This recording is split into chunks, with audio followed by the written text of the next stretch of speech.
You're listening to Kay Smythe on KABC, where we move beyond the debate and into discourse with people from all walks of life, designed to save society from itself. Join Kay and her guests as they navigate the toughest conversations and prove that the two-party way of thinking is killing America. As Kay always says, no one can control your freedom or free will but you. With that in mind, let's get into it.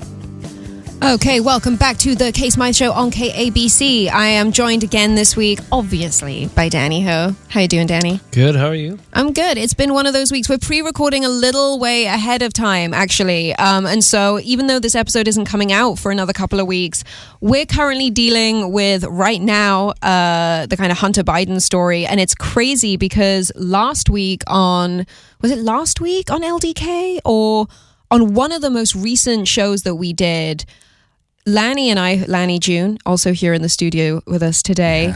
Lanny reminded me, so obviously we're recording this the week, today is the 15th of October, so I think this episode will be coming out actually on my birthday, which is amazing. So I'm even more happy to be talking about this on my birthday show. So about a year ago, I was approached by a key member of the Biden campaign and was asked, what do you think Biden should be concentrating on? How do we get the youth vote? What do you see in here, Kay? As a social scientist, you're pretty engaged. What are we seeing? And I was like, two things. One, Biden's got to come out super duper pro-cannabis legalization to have any kind of sway with centrists, because we all think he's ridiculous. And your biggest threat right now is Hunter Biden. And I was told to my face over a lunch when, I don't even know why I was there. But when I said to this very key member of the Biden campaign, you need to start dealing with and mitigating the Hunter Biden crisis right now, or it's going to bite you in the bum, I was told, don't worry about it, Kay. We've handled Hunter for years. We just sweep him under the rug. We hide him. The press knows he's kind of off limits. It's fine. And plus, it's not like we could leave you alone in a room with Hunter Biden, Kay. And so when these stories started coming out, the first, I got a fangirl out again, guys. I'm sorry. But the first thing that popped into my mind, or the first person that popped into my mind, because anytime a news story like this comes up, I think, who's someone who I just need to know their opinion on this and get their take, not just on maybe Hunter Biden, but, the election in general. Who's someone who I can kind of get in touch with? And of course, the only person that really came to mind in this moment was the absolutely brilliant genius that is Buck Sexton of the Buck Sexton podcast, former CIA officer, counterintelligence, I believe. But Buck joins us today from his studio where he does 5 hours of podcasting a day for the Buck Sexton podcast on iHeartRadio, Spotify, all of these other different platforms where one can find podcasts. So, Buck, thank you so much for joining us. And please, that's the nicest intro I think I've ever had. I do 5 hours of radio a day. Oh my gosh! Oh my gosh! I'm on 180 radio stations, including KEIB in Los Angeles. So. Holy smokes. Wow. That's incredible, dude. I was just saying to the guys before we started the show today, I was like, I'm telling you guys, Buck Sexton is getting set up. He's going to be the next Hannity. He's going to be the next Tucker Carlson. This is the smartest guy in the room who a lot of people need to be listening to. And so just thank you so much for coming on the show today. The purpose of the show is really to kind of get smarter people than us to talk about really important things. So this is fantastic. I will try to live up to all these kind words. I really do appreciate you and your team having me on, though. I'm excited to get a chance to chat with you guys about this. So what are we doing? Hunter Biden now? You want to talk some Hunter Biden? Yeah, because, I'm not stupid, right? I saw this a year ago. I saw this years ago. I was like, this man wants to run for president? I'm sorry, he can't even keep his kid in check. How is that going to play out? No. This is a story waiting to drop. I think I actually said this would be the October surprise. What is your take, though, as, the kind of key political spokesperson, I think, right now? What's your take on Hunter and all of what's going on? Because there's so much in this story. So just by way of background, I launched something called Hill TV at thehill.com, which is the politics website, and that was down in D.C. And I just bring it up because I was working every day very closely with a guy named John Solomon, who was really the first guy to break the Hunter Biden Burisma stories. And I was actually with John in his office as he was printing out documents and getting them translated from Ukrainian. So I was there, gee, he remember talking to me. He's like, "Fuck, you're in the CIA. Like, where do we get a Ukrainian translator?" I'm like, I don't have that kind of access anymore, but maybe we just have to find some kind of an app. Anyway, so I was there with John as these initial stories were coming out, and it was always they had enough to know that it was shady. And you picked up on that, too. There was no question very early on that what Hunter Biden was doing was peddling access. And all the real question that was outstanding at that point was how much, what was he doing, was there a smoking gun? And now with these emails that he left on the laptop, which is the story that we're talking about now. And by the way, when people hear this, because I know you said that we're kind of doing this in advance, there's a very chance, because there's thousands of emails and photos and things. So there's going to be even more stuff, and I know Rudy Giuliani pretty well, and I know some of the other people involved with this, and they're all saying it's going to look bad. Now, I don't know if that really changes anything for the election purposes, because it's really just going to appeal to the conservative base that already thought Hunter was a screw-up, and he is, but it's bad. I think it's really bad, and I think it's a lot worse than certainly the people that I know within the kind of DNC and within the Biden campaign really realize, because on a very intrinsic level, people who are centrist, who don't know even right now necessarily how they're going to vote, like some of those crazy people who are, I give up on the whole mail-in voting in person. Like, I don't care, just go and vote, do whatever you want. But I think a lot of people are going to, even if you just look, here are the two men who are running for president.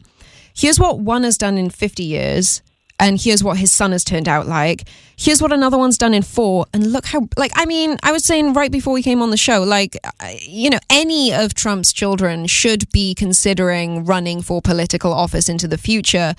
And the fact that Hunter Biden can't even remember to pick up his own laptop from the laptop repair place, what do you do with that? So it's funny. We would say this is bad operational or information security, right? In old spy speak, or just from people that have access to the internet, they know this stuff. You definitely want to take better care of a laptop that's going to have a hard drive that's almost like a window into your mind, especially when you're doing stuff that, if not illegal, is certainly an enormous political liability. That's what we've seen. So I have a slightly different take on this than a lot of other conservatives that you're going to hear. And it's because of two incidents that happened before the Hunter Biden stuff came out that were enormously popular for conservatives to talk about and it was Benghazi. And I knew all about that because of my CIA time. So when everybody was on air, what is the end?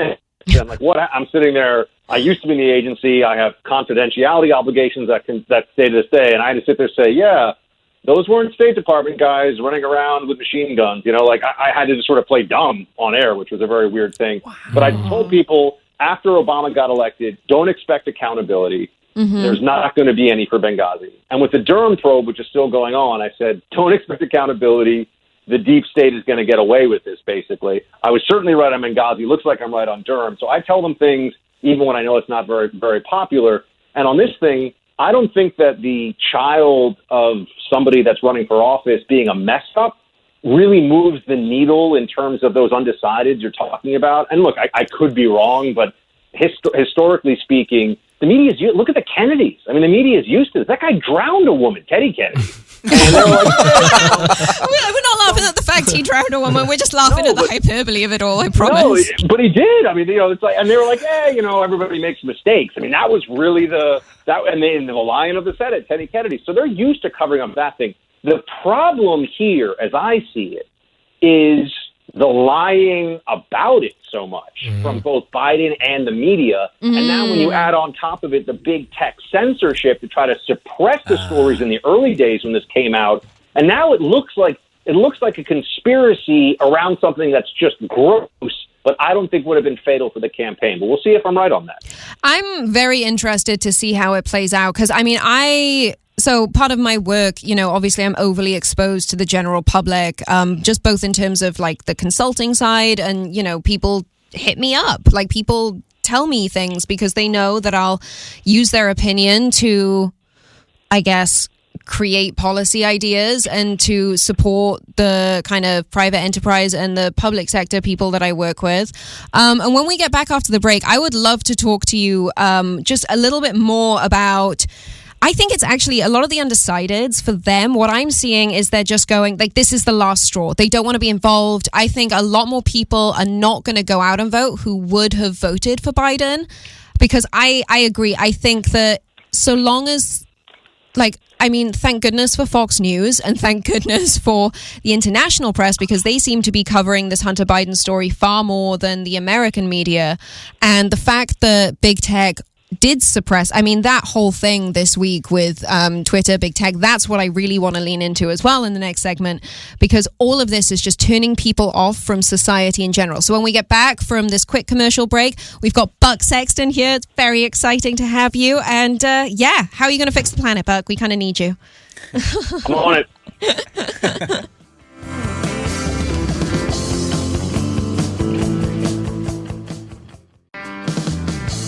We are back with the KAY Smythe Show. I have Buck Sexton on the line. So right before that quick commercial break, we were talking about Hunter Biden, and I guess we were disagreeing slightly. I think a lot of if this story is allowed to play out, if big tech and the media allows everything that is on these hard drives to come out, I actually think a lot of women and I think a lot of undecideds are just either going to stay home and just completely disengage from this election who would have otherwise voted for Biden. That's my kind of take. But it's interesting because you brought up the big tech side of things. Now, how do you see that playing out? Because that was very weird. I don't know if that's just because I've worked in tech, things glitch. But to have an article suppressed like that, I mean, have you ever come across this in any aspect of your career? At the CIA in other countries, when they don't want something bad about the ruler or the regime, they'll just say, no one can say this. And it kind of felt a little bit like that.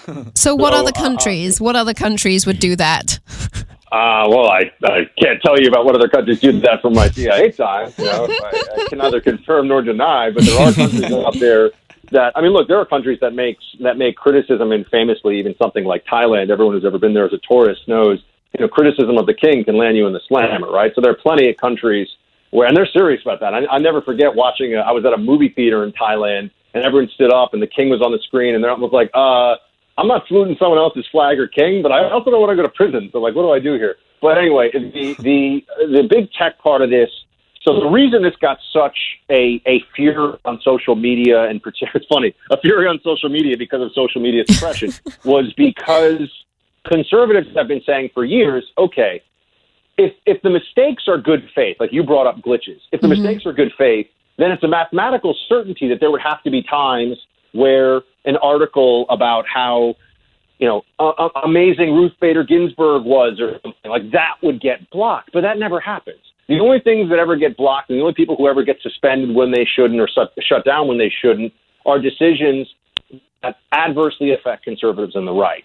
So we had this pattern, but we didn't really have, it's a little bit like the Hunter Biden thing. We kind of knew, but we didn't have that smoking gun situation. And this is when you have places like Twitter and Facebook, and I forget which one was taking this. There were various positions they took about the suppression, but one of them was it may be hacked material. If you're going to exclude hacked material or stolen material from news stories, you're getting rid of the Pentagon Papers, WikiLeaks, most of the good national security journalism, or, prominent national security journalism, I should say, that's done with the Washington Post and New York Times. Like, you're talking about some of the biggest news stories in history. And so now the standard is if it's been stolen. I mean, Trump's tax returns, some morons with blue checks thought, oh, no, they were absolutely illicitly obtained. There's no way. Someone with access, probably from the district attorney's office in New York City, leaked it to the friendly press to trash Trump, right? And then the New York Times did their whole story on it. So that's just absurd on its face. And also when you have the dossier, which was the Christopher Steele compiled, DNC paid for Oppo rumor tabulation, and that was shared, and there was never a problem with Twitter or any social media platform. So the bias was so glaring, and it was so obvious that finally even people I know on the right who were saying, no, like maybe it's it's the algorithm. No, it's not. It's a bunch of woke 28-year-old staffers who are saying, ideas hurt me, and stories I don't like are bad. That's what happens. And that's who we're surrounded by here in Los Angeles. I mean, I think the three of us here in the room today, we've just gotten to the point, we're a pretty diverse group, but I think we've pretty much gotten to the point where, like, we're so surrounded by, the kind of, quote, woke progressives that, I mean, I just laughed. Like, as soon as the story broke, I was like, how is it that I have a conversation a year ago? I write an article a year ago saying this exact thing is going to happen, and I send it to the people who are directly involved in mitigating this, and they still let it happen. Like, that in and of itself. And then, I mean, as far as tech goes, I mean, the bias in tech, it's that TV show Silicon Valley. They even did a whole episode about how you can't basically work in tech and be a Christian. And like, right. it's getting to and the point where it's as a Christian, he was gay but a Christian. Yeah. The problem was the Christian part. I remember. It just seems like the hypocrisy just seems so utterly normalized. Like, where do we go from here? Like, I'm a macro social scientist, and at this point, I'm like, oh gosh, I used to joke about us needing a new plague, but you can't make jokes like that anymore because we had one, and it didn't, like, it's gotten worse. I mean, I don't understand how we're at this level of division, this level of insanity, this close to an election. I mean, just for the kind of young people, this is a late night show. It goes out at like 10 p.m. on Friday night. We try to keep it as upbeat as possible, although the last show was pretty much all about what's going on in Armenia, which was not lighthearted at all, very important. But we try to keep things on the lighter side. So in terms of how you see, like, okay, so we've got how many facets here? We've got Hunter Biden being insane. Like, just the photos that are coming out are just, they're so much worse than I thought they were going to be, that it's borderline golden. We've got big tech suppression, and then we've got essentially headless chickens of young people running around. Do you think young people are actually even going to go out and vote this year? Do you think they can get it together? Do you think because you can't vote via Twitter, these people are actually going to vote? Like, are you exposed to young people, like, in that kind of regard? And when I say young people, I mean, like... Excuse me, Kay, I'm 38. No, but, like, let's be honest, you've done a lot. You're an old soul, Buck. Like, I think if we had to come up with any kind of consistent demographic that we have on this show and who we spend time with and like to work with, it's a lot of old souls. So you might be 38 in age, but I think you've done more than most 38-year-olds ever do in their lives. So, So let me put aside my walker and answer your question. I'll tell you this. I'm a believer in us not really understanding how. First of all, as for the youth voting, I mean, there will be people obviously but it won't be determinative. Pardon me. No. It will not determine this election. No. The same way that every 4 years there's some, oh my gosh, we're going to get 30% of black voters to vote Republican, and then the results come in, and it's about 7 to 9%, right? I mean, like, every 4 years we go through this, and it's pretty consistent at 7 to 9%, maybe 10%, something like that. It's definitely not 30%. This is going to be determined by women, suburban college-educated women who are married, because single college-educated women overwhelmingly vote Democrat, and white working-class men. That's like those are the pieces on the board that move in a way that determine the election. So at least that was true the last time, and it's been true in elections before that. Mm-hmm. As for just the broader point about the discourse, the conversation, it's funny. I'm actually launching a show soon. It might even be available by the time people hear this, with Mark Lamont Hill, who is a leftist, a liberal, very smart guy, very left-wing. Mm-hmm. And we were just joking around about how there's so few places where you don't have an intentional disparity on display, meaning you have, like, the CNN model. Used to be they would have, I mean, I used to work at CNN as an on-air analyst years ago, and they would have on people who actually knew something from the right. Now we call them clay pigeons. I mean, you go on TV to get obliterated, to have the anchor talk over you, and then the other Democrat be like, oh, I'm sorry, Mr. Racist, like, cut his mic. And she's like, wait, what happened? This is not what I showed up for.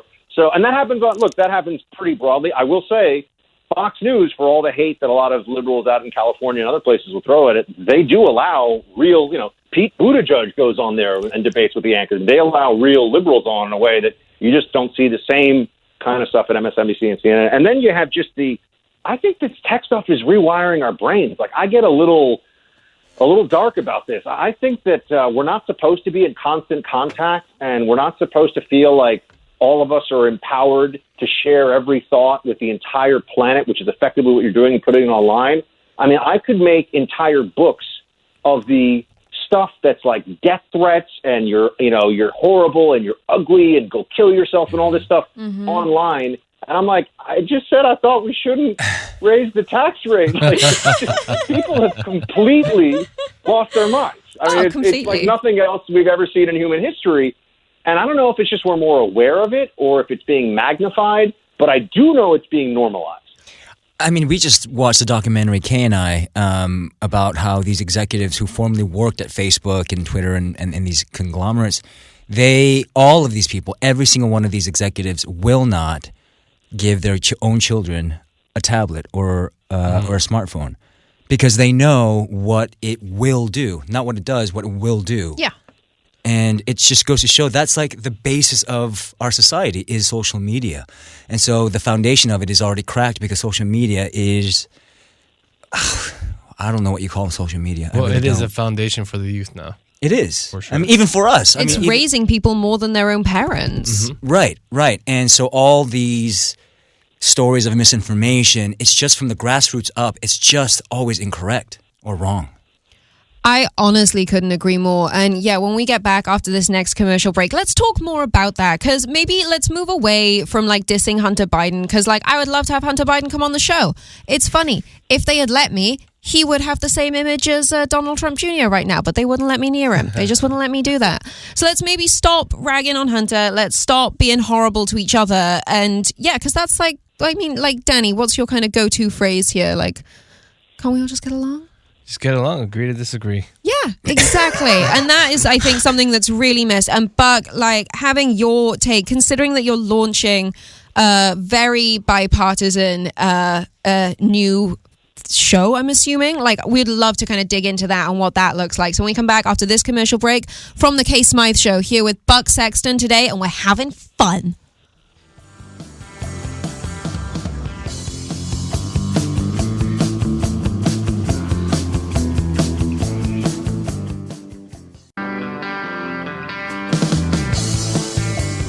And we're back in here with the KAY Smythe Show, recording very ahead of time. So who knows what could have happened over the next 2 weeks. Today is October 30th when you're listening to this. So it's also my 27th birthday. We will be here in Los Angeles celebrating, and then we'll be disappearing, I think, out of California, hopefully for most of the rest of the year. We shall see. We'll just go start exploring new places. But as it's my birthday, let's talk about fun, stupid, silly, crazy things like getting along. Can you imagine if we could all just get along? And I mean, I do think, touching on the kind of the discussion that we had in the last segment. Oh my gosh, can you tell that I've had like nothing but caffeine and no food today? But we were talking about social media. Now, ironically, Buck, if it weren't for social media, you and I probably wouldn't have been able to get connected. Obviously, I hit you up via Instagram and was like, hey, I'd love to have you come on my show. So for business purposes, I think social media is great. It's just like another marketing platform. But in terms of using it as it's not a place to find friends anymore. Like, right? Do you use social media? Like, what's your main platform and what do you kind of come across as we go into this election with your social media? Well, my favorite platform is probably Twitter, despite the hate that a lot of conservatives throw at it for its liberal bent, just because I like short, pithy takes on things. I also don't think anybody wants to see excessive selfies of me and my adorable French bulldog, as great as she is. There's a lot of French bulldog photo competition out there. I got to tell you guys, everyone's up in their game now. I show a cute photo of my Frenchie, and then all of a sudden somebody else has got a Frenchie in like an astronaut suit on a tricycle, and I'm like, hold on a second, this is an unfair system. But no, I think that look, social media. You said you reached out to me. There are people I have started. I mean, I've been in media now for 9 years. I've started media careers based on what somebody wrote or what I saw on their profile on an issue And if they have some kind of a background and seem like a real person, right? You always got to make sure it's, not like, hey, like Russian bot, want to come on my show? But I've reached out to people and I've had people as guests, do a little vetting before I have them on, but have them on as guests. And then they become media personalities or, media analysts and never done it before. So it's an incredibly valuable tool. And it's honestly one of my favorite things to use exactly the way you did to book people. And I won't name them because I haven't, but there are one or two people even at Fox News that you'll see pretty regularly who are on the younger end that they're on there because I was like, hey, come on my TV show at the Blaze back in the day because I saw a Twitter thread. So professionally, it's amazing. Personally, it's funny because I don't use it for, I have all of your listeners right now have a much more in-depth understanding of what it's like to use social media as just like a normal person. I don't know what else to say. I don't really post like on Facebook and say hi to my friends. I post on Twitter about politics and I post about things that are professional. So I'm not really a user of it in that way. And I will say that I do not like, and this has been something I've had to draw a hard line on, when people are like, hey, remember me? Like we were in high school together and they'll reach out to me on personal Facebook. That's fine. But when I'm like, yeah, man, hope you're doing well. Hope the wife is good. Haven't seen you in 20 years. They're like, yeah, I saw you on Fox News and really didn't like what I'm like, no. Red flag. This is not, you don't get to do the back door. Like I'm going to engage the pundit now because I was in, freshman bio with him 20 years ago. Yeah, I think overexposure to one another is actually one of the most detrimental things that's come out of social media. We're not supposed to be this connected. And again, I say this, Lanny and I, if it weren't, well, I guess I would have found a way to find you. I would have just hit up Zach and figured it out after I saw you on Magnum PI. But yeah, if it weren't for social media, we certainly wouldn't have our relationship. We obviously wouldn't be able to market any of our work, the LDK Project even, right, which is our other podcast. But yeah, from kind of a personal communications perspective, I honestly don't think, I don't think the comment box needs to exist. I don't think anyone needs to be able to voice their opinion with that kind of ease. There used to be this thing, at least when I was a child, which was, the kind of general rule of thumb, think before you speak. Mm-hmm. And I don't think I'm amazing at that. In fact, I was actually sat last night watching, because even though I'm really smart and I turn people into doctors every day, I am also a member of Bachelor Nation, obviously. So I was watching the new season of The Bachelor last night and I was completely alone and I didn't want to bother any of my friends about it. And I wrote this huge feed, just kept adding tweets throughout the first 30 minutes of the show. And then we cut to the show cut to a commercial break and I looked at my phone and I had literally 30 different tweets. So I tweeted once every minute for the first 30 minutes of this show. I felt that my opinion was valid for this reality show that I have nothing to do with, that will be influenced in absolutely no way by me. And most of the stuff that I came out with, I do try to be nicer about it, but it wasn't that nice. And I looked at it and I was like, there's absolutely no need for me to post this, delete. And I just feel from now on, I think there should be a general rule of thumb, all these social media platforms should say, are you sure you want to send this? Are you really sure that this is what you want to say right now? If we've got to have a comments feature, I don't know how psychologically we can survive if we're still allowed to have the comments and allowed to post whatever we want that freely. I think that it's a test for somebody if they're willing to spend truly, and this is not what you're talking about, but I just mean from what I do in political media, I really make a point. Politicians are fair game to make fun of and stuff, but I don't get nasty. Mm-hmm. I really don't go after people. I'll go after their ideas very aggressively, but I try to draw a line. I'm never the guy on Twitter who's like, oh, that's cool. Cheated on your wife, on wife number 4 now. How's that drinking problem going? And there's a lot, there's a lot of that happens in this business. So I try to avoid that. But I'll also say on the viewer or listener or reader side, whatever, people that reach out to strangers to spew bile over politics, I say this and I'm being serious, I think they're mentally unwell. I think there's something deeply wrong with them. And when you're exposed to enough of it, you start to worry because, if it were 1 or 2 people, you'd say no big deal. But, this stuff. I had a woman send me a message from Denmark who obviously listens to my podcast And she's like, in Denmark, we like pass out a photo of you and we all make fun of how stupid you are in my 6th grade class. And I was like, what? My college roommate was Danish, and you know what? She terrifies me, so you should be scared of the Danes. They're a scary bunch. Oh my they're God. very efficient and healthy, but, not a great sense of humor. So anyway, it was a little bit of an eye-opening experience. I was like, you're teaching 6th graders and you're like teaching them to hate an American pundit? Like, good Wow, God. that's really dangerous. That's really unsettling as well. Like, I'm glad you brought that up. It's funny, we had Tommy Lahren on the show a couple of weeks ago. And I love Tommy. She's the best. Isn't she just? Isn't she just? You guys been out drinking? She's so much fun. She's fantastic. Do you know, she and I, we were chatting about this actually. Yeah, we're actually planning on heading over to Nashville at some point in the next few months because, she hit me up that we should collaborate more. And I was like, I just freaking dropped at that point. That's like, stick a fork in me, I'm done. Because I've wanted to interview her since she did Trevor Noah. Which actually I stopped watching Trevor Noah after the interview because I was like, this condescending little man being so rude to this poor woman who's just coming on here because she was asked to talk about her work. And like the amount of abuse that I've received on social media just for doing the interview. I've lost friends. I had one guy tell me, who's a failed journalist who I'm just going to throw this out there. Pretty sure he still lives at home with mom and dad after miserably failing in journalism because I don't know why anyone is even in journalism anymore. It doesn't really exist. Like, we're commentators, let's be honest. Telling me that I was going down, quote, a dark path by interviewing her. And we had a lovely time. Literally, the first thing we said after recording was, God, we should go to Nashville and have a pint. That was really lovely. What a nice girl. Such an intellectual woman. And she was the first person to say, I've got liberal friends. I got conservative friends. I got friends who don't vote. And I at least remember what that's like. But living out here in California, we struggle to maintain friends right now just as a result of this show. And it's not even a right-wing show. It's just a show. Well, it's such a loss, and you see this all throughout the media, and people forget.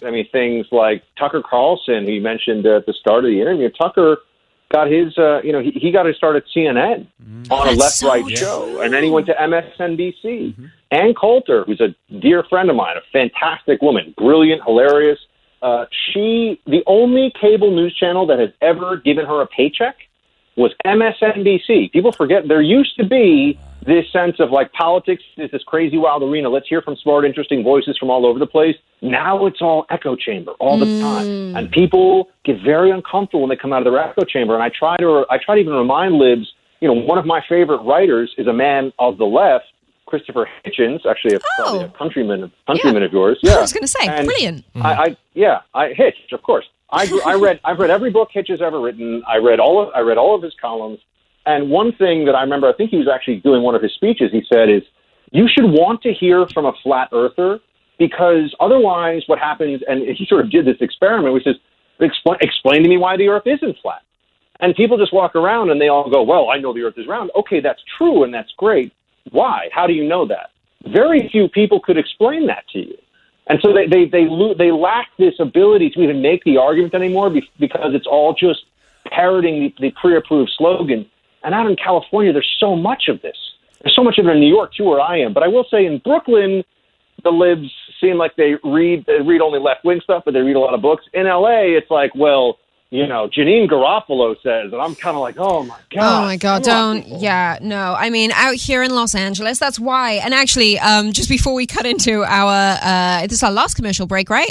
For this show. God, it goes by way too fast. We're going to have to get you on the LDK project, and we'll just do a stream of consciousness if you're down for it. But love it. Yeah.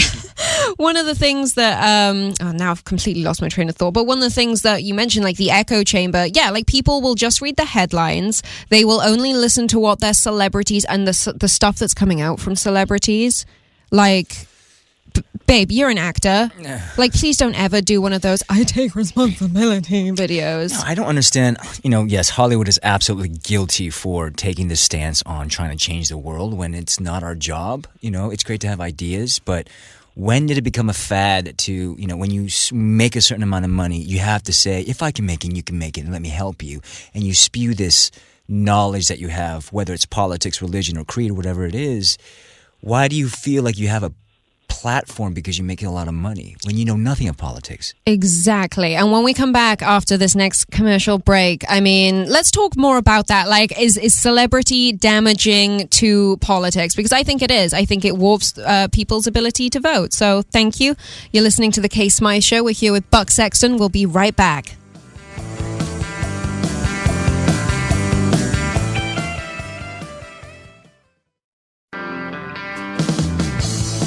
And you are back in with the KAY Smythe Show. Our last segment today with Buck Sexton has gone too fast. It's my birthday, so thank you for listening. This is literally the best birthday present ever. This is so cool. So, Buck, celebrity and politics. Like, I've gotten to the point now. So we had John Dolmayan on the show last week, who's the drummer from System of a Down, who is arguably one of the smartest people. The three of us just sat here and let him talk. He was one of the smartest people I have ever listened to. Very fair. Again, Trump supporter, but the first person to turn around and say, yeah, but if someone came out that was better than Trump, who had better common sense policies, they'd get my vote. And it seems to be like, if you have common sense and you're a celebrity, you can do good, but maybe cancel culture and social media is warping that. I don't know. How do you view that? We're very new to the podcasting radio world. You've been doing it for 9 years. As we already established, you're really old, Buck. So, I couldn't hear you because my hearing aid battery. But no, I think that you see so much of this now because, and it ties into the politicization of everything, because you have this instantaneous hot take culture on social media. Now TikTok. I think TikTok is great. I just watch meat grilling videos on TikTok for like hours on end. Like all these guys, and there's some dude who's always like, here's Mr. Pepper, and he's like peppering his food, and the guy is just mesmerizing. He's like a food nerd, but he's incredible on TikTok. I can't remember. Oh, this dude can cook is what he's called. So I'm always like watching his cooking. I'm actually made some of the things anyway. But the what you see now, and I really, this makes me sad because I think it's so important for us to get along that you have these places, sports, entertainment's always had these political edge, but they used to make movies like Gladiator, where it's like good guys, bad guys, everyone can love it. It's not hitting you it hits you in the face with moral and ethical themes, but it doesn't hit you in the face with like vote for Hillary Clinton or vote for Bernie Sanders, basically, right? Meaning, there's and there's so much of this now that you see all across the entertainment industry. So we have no places anymore, and this has been going on for years, that feel like they're free of political taint, and so that's something that I think is really a loss for all of us. And then you have these celebrities who, there's two things going on. One is that they haven't had a normal job in so long that they forget what it's like when they actually have to be judged for something outside, I think, of their realm, right? Mm-hmm. They don't understand that there are people who work in politics who know a lot more than they do about all of these things, but they have 1 million followers because they're really good looking or they're on like a famous sitcom or something. It doesn't mean they're not a dumbass still. Like, they're still a dumbass. They're just a well-known dumbass who's well paid and who people have an emotional attachment to, really because they're playing other people on TV and movies. You see a lot of that. There are obviously actors and actresses who are very intelligent and actually have worthwhile takes on politics. I tend to think they're overwhelmingly the few on the right. I love James. Last time I was in L.A. to do the Bill Maher show, I literally bumped into James Woods in the elevator, and we were like having this big chat about, like, I'm here to do the Bill Maher show. He's like, I'm going to like a Porsche thing, and I was like, oh, great. It's like the one conservative actor, and also Adam Baldwin, who's in The Last Ship. We've hung out and gotten drunk before in L.A. together. He's super fun. He's right wing.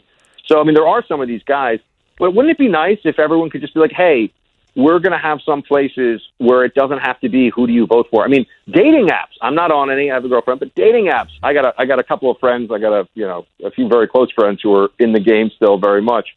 All this Trump voters swipe left stuff. Like, what is that all about? Is that really happening? Because obviously we're not on that's dating. Standard in New York. In New York City, that's standard. I'm sure if you should just, okay, it'd be fun for you as a little game. Sit there. Set up an account. I don't want to know what the guys are going to send you, but set up an account and then just look and see how many. I think it'd probably be less on guys. You have to look for women for whatever reason. They hate Trump, and you catch a lot. There's been articles written about this where they're just like, Trumpers need not apply, basically, and that's really common. But Trump voters don't feel that way. Like, I've gone on dates with crazy liberals. It's fun. We talk about how gross tofu is, and eventually they concede. Okay, so firstly, you need to go on a date with a crazy Asian liberal because they know how to do tofu. Trust me. I'm surrounded by the best tofu right here. But no, I honestly can completely appreciate that that's the case. I mean, I'm a social scientist. I literally can't vote. I've been working in this career. I mean, I've been writing since I was like 11. I used to just like lie about my age to get published. I'm out here on an expert visa, and all of my female friends, and I'm calling all of them out here except for like a handful who I'll text you privately. All of them have shamed me for getting to this point in my career and having this show. They're like, oh, you should be using your platform for good. And I'm like, but I'm not going to support like Joe Biden and Kamala Harris on my show because I can't, for all of these reasons like that I've outlined. And 2 weeks ago, when you didn't know this about me, you would always come to me for advice because you thought I was smarter than you about this stuff. Like what? Like, is it just like, if it's just an ideological change, cool, let's just not talk about the politics. But people can't take politics out of the picture. Literally, it's impossible for people to take politics out of the picture, particularly here in LA. Tell you what, though, we went to Utah a couple of weeks ago, about a month ago, 2 months ago. Gosh, I don't know, time is irrelevant at this point. And we were sat in a restaurant. It was completely, I mean, I'm a European, so I usually have to have people point out to me that like it's mixed race because I'm like, everywhere is, isn't it? And we sat there and, the waiter or server comes over and, he's like, oh yeah, we have like Californians that come here dressed in like full Trump gear because they can't wear it in California. Like they literally can't tell people that they're voting for Trump. It's that bad. And yeah, it just feels like the conversation has just been completely eradicated. But from my social science data gathering, not perspective, factual data, that's all coming from the left. Conservatives will have the conversation. They'll sit down and listen. They'll break bread with you. But we don't get that from the left at all out here in California. And I mean, it's, I guess.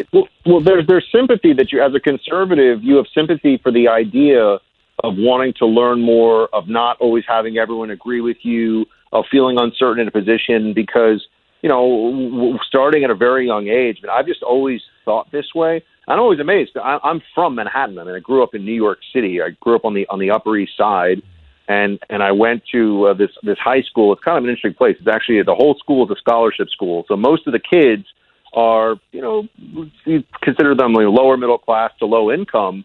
I kind of was advantaged growing up, but I happened to go to this free school. And so I was exposed to all these kids who were just working their butts off.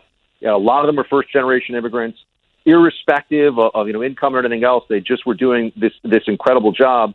And then I remember getting to college, and there are particularly all these white liberals that all of a sudden are around me, with all these views on things about, and they're always so enamored with talking about people in the struggle, so to speak. And I remember being like, I was in high school with people who were struggling, and they were just focused on getting it done and working hard. Yeah, it's the kids who get in because their dad is Thurston Howell III that are the loudest voices about how, oh my gosh, like let me get a BLM tattoo on my neck. And so I'm like, BLM?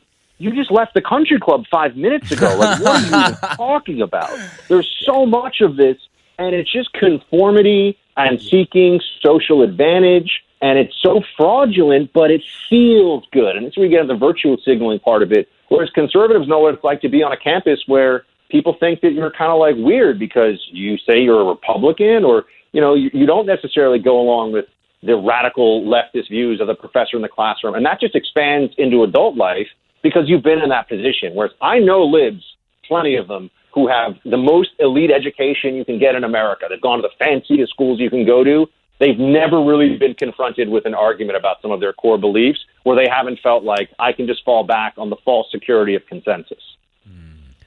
Wow. Well, all jokes aside, because you're not that old, you're still pretty young, which means that like a lot of these young white liberals who, again, not fans of this show. I think the first 4 episodes of this show was us just slating them. I want all the conservative actresses in Hollywood to follow me on Instagram now. So there we go. We'll find them. Away. Don't worry. We even though we are horrible about Hollywood, we are very much involved in Hollywood in this family right here. So, and trust me, it's not just James Woods. I think there are so many who like even reach out to us who are like known people on like very popular television shows, very popular like movies, musicians even, who say, oh yeah, like I'll come on the show, but can we talk about like, you know, music and like food and that kind of stuff? Can we like not talk? Because I don't want to like, you know, get cancelled. They don't want to get blackballed. Yeah. They don't want to get blackballed. Half of the comedy community, half of the comedians out here are all staunch Trump supporting Republicans and will not come out about it publicly.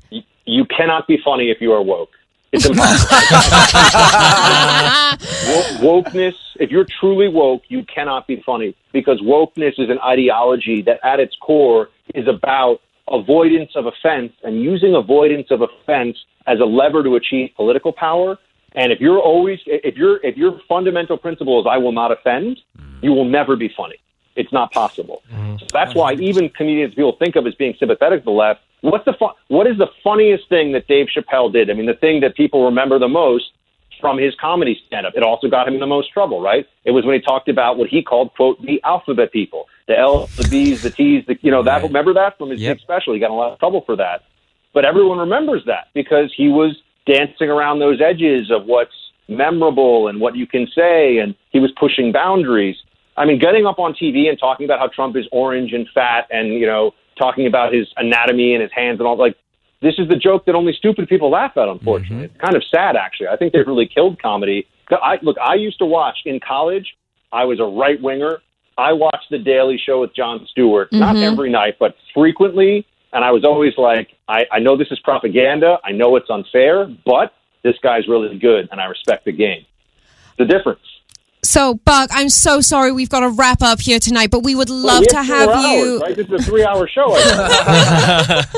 Well, we would love to have you on our other show, the LDK Project. I'll shoot you a text or something to arrange it if you'd be down for it, because there's just so much more that we want to hear from you and so much more to say. But thank you. Is there anything you want to quickly plug? I know you got the Buck Sexton show on iHeartRadio. Anyone out there who wants to hear a conservative perspective from a guy who's not in his 60s, you can download the Buck Sexton Show, Spotify, iHeart app. Follow me on Instagram. I actually mean everybody. You don't have to be a beautiful 25 to 35-year-old actress. You can just be anybody. Please follow me on Instagram. So, yeah, that's it. Thank you so much, Buck. It's been an absolute pleasure. We'll chat again soon. Thank you, Buck. Thank you, Buck. This has been the KAY Smythe Show, guys. Have a great night. It's my birthday.